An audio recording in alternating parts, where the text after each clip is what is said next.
I want to share a story that still makes me sick to my stomach. A homeowner right here in our neighborhood lost over $600,000. Not because the market crashed, not because the house was bad, but because they hired the wrong real estate agent.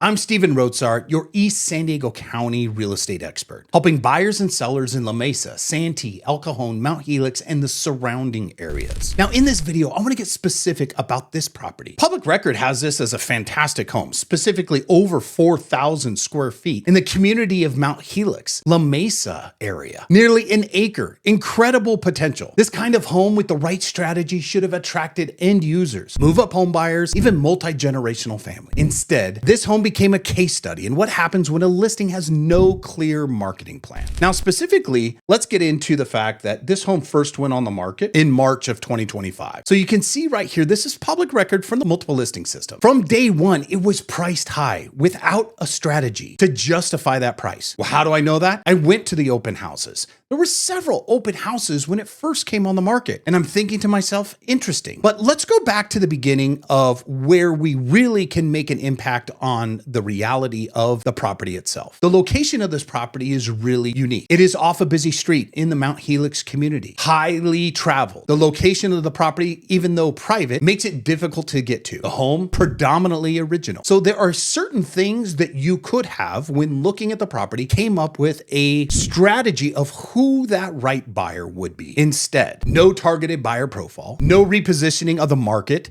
once the market gave feedback, no narrative, month after month, the property set. So much so that when you actually start to look at the days on market, we're at 120 days on market. Now, what's interesting is price reductions did happen reactively, not strategically. When it first went on the market, it was at $1,950,000. By November 7th of 2025, the market had spoken and the market was not kind. In July of 2025, after months on the market, they tried to reposition the property. After months burning through buyer demand, the home was eventually purchased by a flipper, not a family, not a lifestyle buyer, an investor who bought it at a deep discount. That spread over $600,000 in lost opportunity. Now, how do you know that? Okay, well, let's look at the numbers. Let's go specifically into public record where you can actually see from the time frame that this property was put on the market to the time that it closed escrow, it closed at $1,260,000. Why did this happen? Here's the part most agents won't say out loud. Homes don't sell themselves. Markets do not forgive confusion. When a listing launches without a defined buyer avatar, a marketing narrative, a distribution strategy beyond the multiple listing service, the market assumes something is wrong with the home. And once that happens, you don't attract families, you attract investors. How do I know? This is the email that's in my inbox right here. The photo looks drastically interesting because it's a property I had seen. Lo and behold, it was actually an MLS photo that was taken and then put into the multiple listing service. Those emails are what we would call a wholesale email. That gentleman wasn't going to buy the property. He's marketing it out there for wholesalers, for an investor to be able to purchase. Ultimately, a flipper did buy the property. Now, the long and the short of it is the biggest mistake wasn't the price by itself. It was treating the listing like a checkbox instead of a campaign. No YouTube exposure, no off-market buyer outreach, no repositioning